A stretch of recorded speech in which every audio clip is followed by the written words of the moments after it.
એ તમને ક્યારે સાચવવાનું નથી.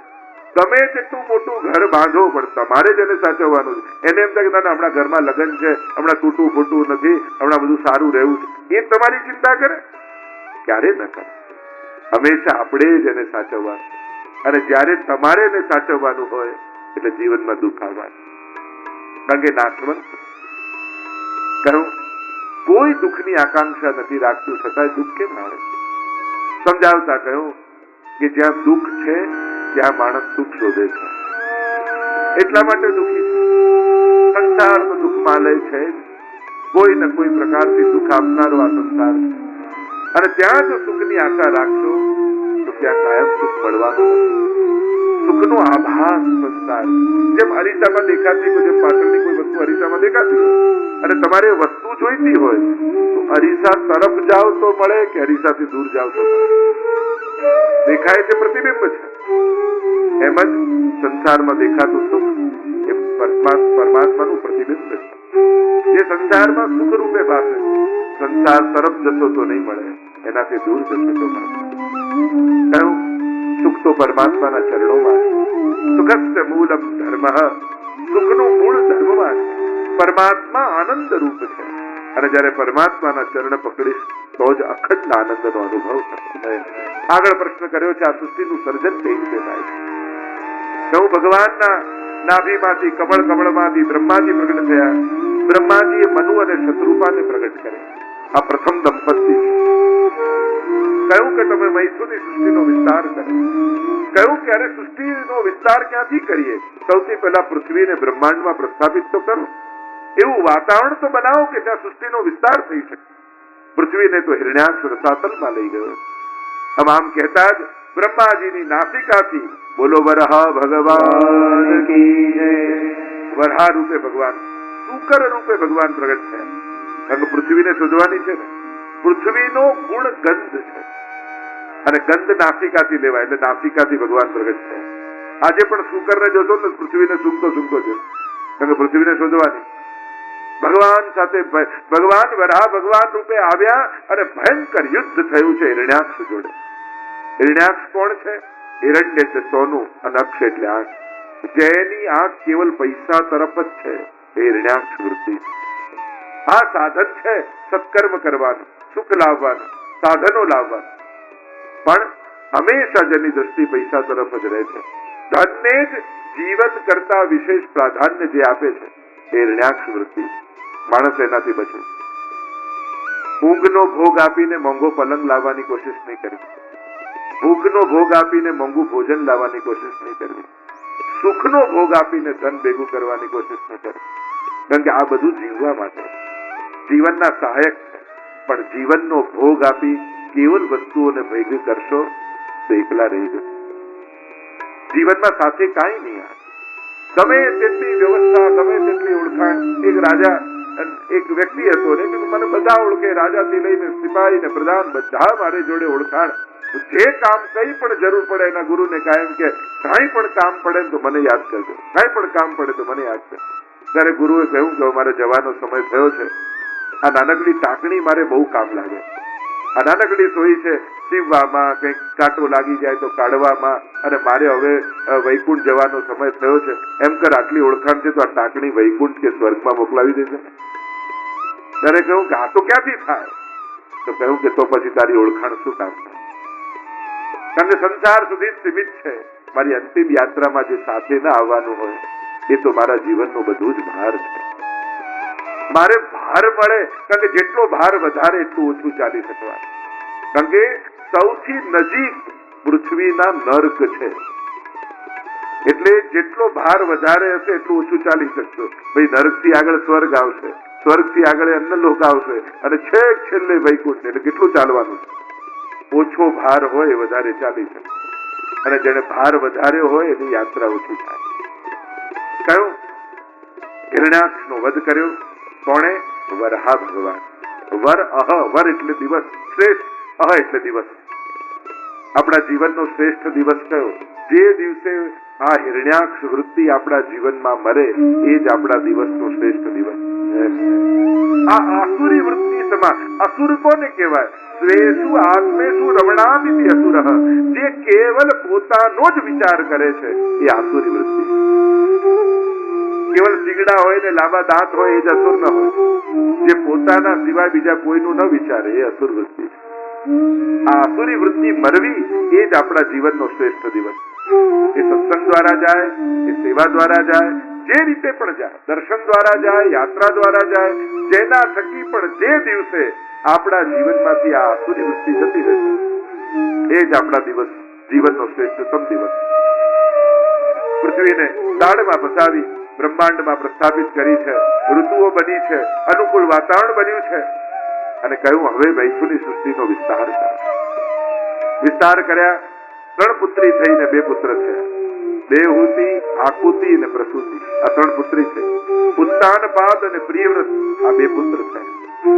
દેવહૂતિના વિવાહ કરદમજી સાથે છે. ખૂબ સેવા કરી દેવહૂતિ, પોતાના હાડકા ગળાવી દીધા. એવી પ્રતિજ્ઞા સાથે વિવાહ કર્યા હતા કે મારે પુત્ર થશે પછી હું સંન્યાસ લઈ લઈશ. પણ વિવાહ થતાની સાથે સમાધિમાં બેસી ગયા. સમાધિમાં બેઠા. દેવહૂતિ ખૂબ સેવા કરી. એક દિવસ જોયું કે મારી સેવા ખાતર આને શરીર ઓગાળી દીધું. અરે આના સુખનો તમે વિચાર કર્યો છે નહીં. પ્રભુ પણ મારા ઉપર કેમ પ્રસન્ન થશે? જેની જવાબદારી તમારા માથે છે એના સુખનો વિચાર એ તમારી જવાબદારીમાં આવે. એવા સ્વાર્થી પણ ન થઈ જવું કે જેથી બીજાના કોઈનો વિચાર જ આપણને ના આવે. હું જાઉં સરોવરમાં સ્નાન કરીને આવું. સ્નાન કરીને આયા, સર્વાંગ સુંદર થયા, વિમાન તૈયાર કર્યું, વિહાર કર્યો છે, 9 કન્યા થઈ અને 10મા પુત્ર રૂપે બોલો કપિલ નારાયણ ભગવાન કી જય. કપિલ ભગવાનનું પ્રાગટ્ય છે. આજે પણ સિદ્ધપુર પાસે બિંદુ સરોવર છે. કરદમજીએ એવું તપ કર્યું હતું કે ભગવાનની આંખમાંથી અશ્રુ બિંદુ પડ્યા અને એનાથી એ બિંદુ સરોવર બન્યું. આ એ સ્થાન છે જ્યાં કપિલ ભગવાનની કૃપાથી એમની માતા દેવહૂતિનો ઉદ્ધાર થયો. એટલે માતૃ શ્રાદ્ધ અને તર્પણ આજે પણ સિદ્ધપુરમાં કરવામાં આવે. એ માતાના ઉદ્ધારનું સ્થાન છે. પિતૃઓનો ઉદ્ધાર ગયા પ્રયાગમાં આ બધા તર્પણ આદિ કરવાથી થાય. માતાનો ઉદ્ધાર આ બિંદુ સરોવરમાં વિધિ કરવાથી થાય. અહીંયા સુંદર સત્સંગ કપિલ ભગવાન અને માતા વચ્ચે થયો. અનેક પ્રકારના પ્રશ્નો કર્યા. વૈષ્ણવના લક્ષણ કેવા હોય, સાધુના લક્ષણ કેવા હોય, ભક્તિનું શું સ્વરૂપ છે એની ચર્ચા થઈ. તામસ, રાજસ, સાત્વિક અને નિર્ગુણ 4 પ્રકારના ભક્તોની ચર્ચા કરી. જે વેર ભાવે ભગવાનને ભજે છે તામસ ભક્તો. જો આ ભાગવત ભગવાનની કૃપા જુઓ, વેર કરનારને પણ ભાગવત તો ભક્ત જ કહે છે. જેનું મન કોઈ પણ રીતે ભગવાનમાં ગયું એ ભગવાનનો ભક્ત. એટલે રાવણ, કંસ, શિશુપાલ જેને વેર ભાવે ભગવાનને ભજ્યા, ભલે વેર ભાવે પણ ભગવાનમાં મન તો જોડ્યું ને. ભાગવત કહે તારો એ ઉદ્ધાર થવા. ભગવાન ક્યારે પણ પાપીને પણ મારીને નરકમાં મોકલતા નથી. આપણે તો દરેક પાપીની કથામાં શું કહીએ? ભગવાને એનો ઉદ્ધાર કર્યો, ભગવાને રાવણનો ઉદ્ધાર કર્યો, ભગવાને કંસનો ઉદ્ધાર કર્યો, એને નરકમાં નથી નાખ્યો. આ તો ભગવાનની ભગવત્તા છે. સજા આપે ભગવાન નહીં, ક્ષમા આપે ભગવાન. ભગવાન ક્યારે પણ અંત સમયમાં જયારે જીવ શરણે આવ્યો હોય ત્યારે હિસાબ કરવા બેસતા નથી. ભગવાન તો શરણાગત પર કૃપા કરનારા છે. આ જ ભાગવતના ભગવાનની કૃપા દુકાન. અહીંયા તામસ ભક્ત, રાજસ જે સ્વાર્થ ભાવે આવ્યો હોય, કોઈ ને કોઈ સાંસારિક કામના લઈને આવ્યો હોય એ રાજસ ભક્ત છે. જે મુક્તિની ઈચ્છા લઈને આવ્યો હોય એ સાત્વિક ભક્ત છે. અને જે કેવલ ભગવાનના સુખનો વિચાર લઈને આવ્યો હોય એ નિર્ગુણ ભક્ત છે. દુનિયાના દરેક ભક્તો, યા ભગવાન પાસે જનારા લોકો આજે ભગવાન પાસે શું માંગીશ એ વિચાર કરતા કરતા મંદિરે જાય. પણ પુષ્ટિ માર્ગી વૈષ્ણવ હોય ને, આજે પ્રભુને શું આપીશ એ વિચાર કરતા કરતા હવેલી જતા હોય છે. એ વિચાર સાથે ઠાકોરજીને જગાડતા હોય છે. આજે પ્રભુને શું આરોગાવીશ, આજે પ્રભુને શું ધરાવીશ. પ્રભુને આપવાનો વિચાર એ ભક્તને ભગવાન કરતા મોટો કરી દે. પ્રભુ એ ભક્તને આધીન થઈ જાય છે જે ભગવાનને આપવાની કામના સાથે ભગવાન પાસે જાય. સાધારણ ભક્તો ભગવાનને આધીન, પણ પુષ્ટિ ભક્તોને આધીન ભગવાન થઈ ગયા. વાર્તા સાહિત્યમાં તમે જુઓ કેટલા પ્રસંગ તમને એવા જોવા મળશે દુનિયામાં એવી ઘણી ઘટનાઓ છે જ્યાં ભક્ત ભગવાન વગર ન રહેતો હોય, પણ 84-252 તો એવી વાર્તા છે જ્યાં ભગવાન ભક્ત વગર નથી રહેતો. એટલે માજીનો પ્રસંગ આવે ને કે ઠાકોરજી એક ક્ષણ પણ એને ઘરની બહાર ન જવા દે. અરે શાકભાજી વેચનારી આવે ને લેવા બહાર જાય તોય પુકાર કરે, અરે મૈયા વાપસ આ જા. એ લાલન મને કઈ ખરીદવા તો બહાર જવા દો, નહીં તો આપણા માટે સામગ્રી ક્યાંથી લાવે. ગમે તેવી પ્રતિકૂળતામાં પણ ઠાકોરજી આ જે નિર્ગુણ ભક્તો છે એને ત્યાં આનંદમાં બિરાજતા હોય. વાર્તામાં પ્રસંગ આવે ને કે પેલા ગામ વાળાઓએ ફરિયાદ કરી ગુસાઈજીને, આપ કેવાના માટે લાલન પધરાવી દીધા, ન આચાર વિચાર અપરસ કાંઈ જાણતા નથી એ માજી, અને એના ઘરે ઠાકોરજી પધરાવી દીધા. આપ જઈને એને થોડુંક તો સમજાવો કે આ રીતે આચાર વિચાર બધા પાળવા તો જ ઠાકોરજી પધરાવાય. ગુસાઈજીને થયું ઠીક છે, આજે સમજાવવા દે. માજીના ઘરે ગયા. માજી બહાર બેઠા હતા. એક ઓરડાનું ઝૂંપડું, લાલન બિરાજે સેવામાં, અને ગુસાઈજીને થયું કે એને સમજાવો. એટલામાં થોડો દરવાજો ખુલ્લો હતો.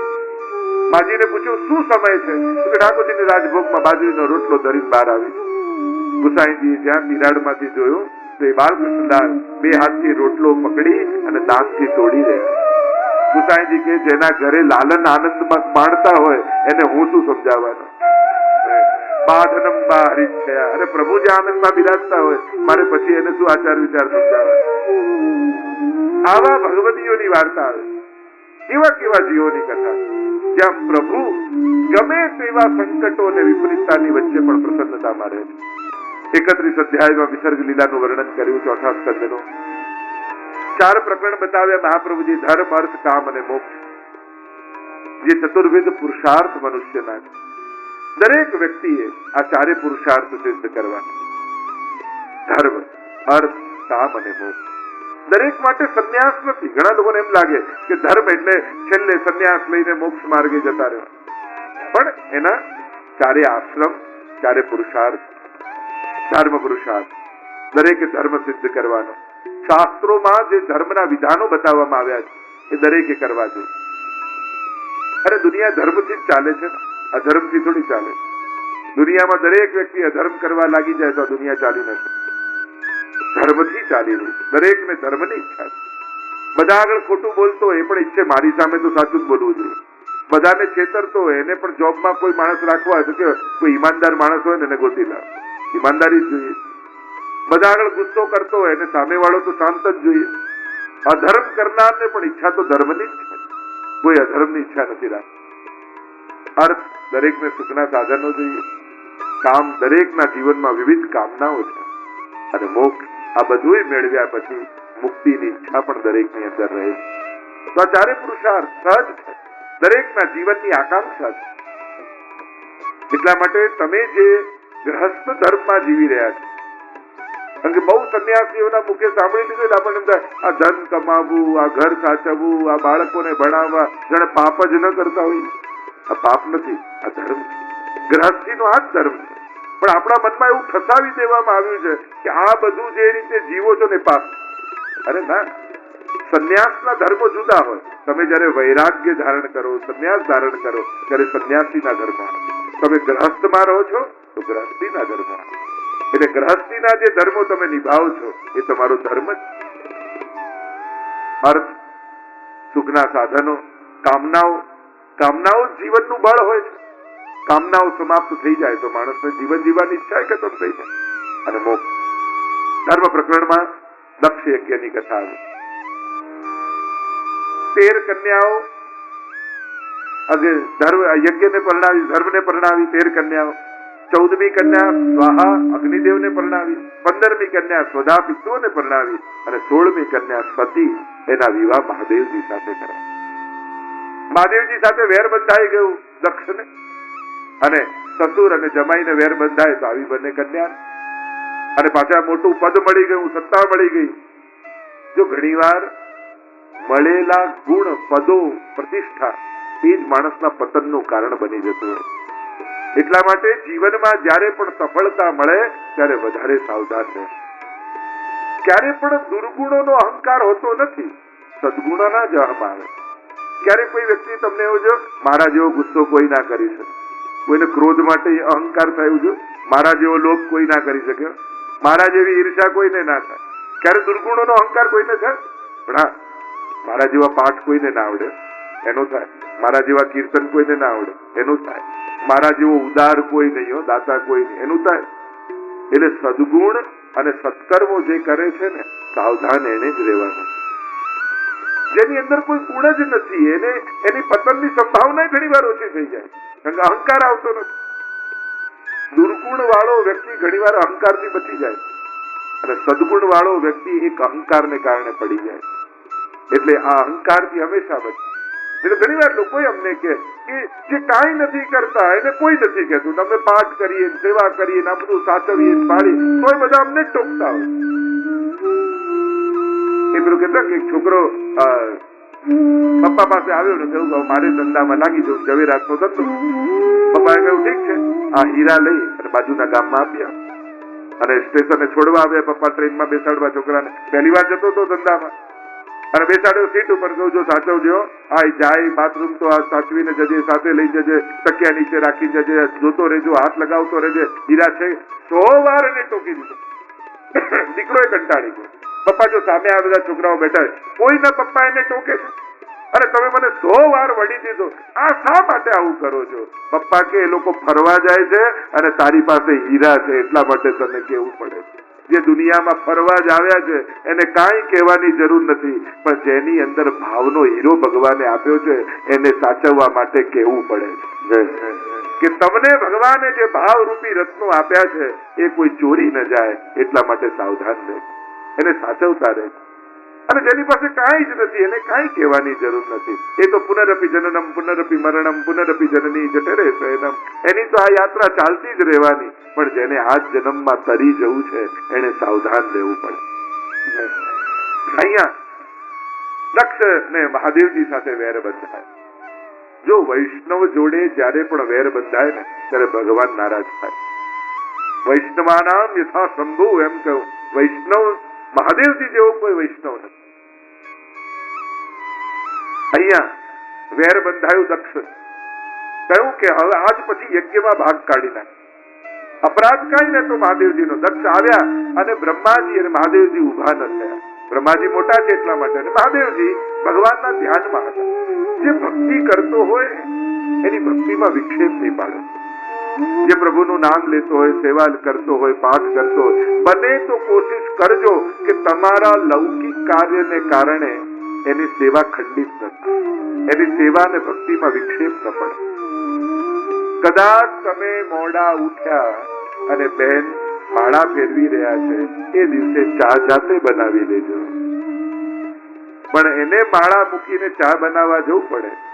કમથી કમ આટલું તો તપ કરીએ કે થોડી વાર બેસી જઈએ, થોડી વાર એને વિક્ષેપ ન પાડીએ, એને થોડી વાર સેવામાં કોઈ પણ વિચલિત એનું મન ન થાય પ્રભુમાંથી એનો પ્રયાસ કરજો.